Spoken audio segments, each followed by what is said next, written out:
97% of shoppers indicated that they are receptive to private label brands. And this showcases nearly universal openness among consumers to consider store brands as viable options. And while that 3% of shoppers that might not have been as receptive to private label brands, I think it's important not to overlook those, because it's important to see the potential reasons of why they might be susceptible to choosing private label and what are some strategies to win this segment over, which we'll get to in a little bit later. Also, we saw that there's double the impact of cost effectiveness. 36% of shoppers are actively seeking out private labels for their value.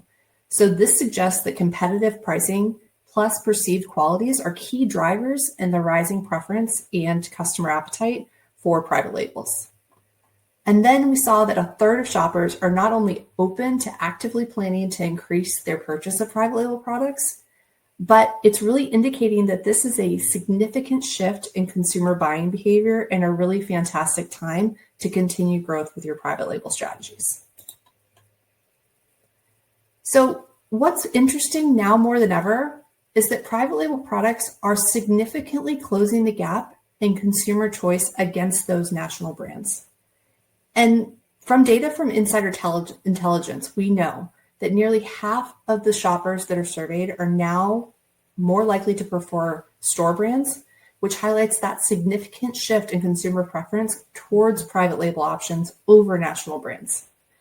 And while 37% still prefer national brands, a substantial portion of these consumers are also open to private label products, indicating a growing trust and interest in store brands. And our data further supported this trend as well.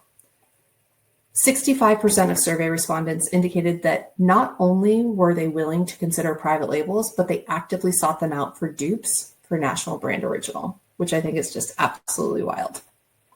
So that being said, what does all this data mean for you? And what should you be doing to win with your own private label strategies?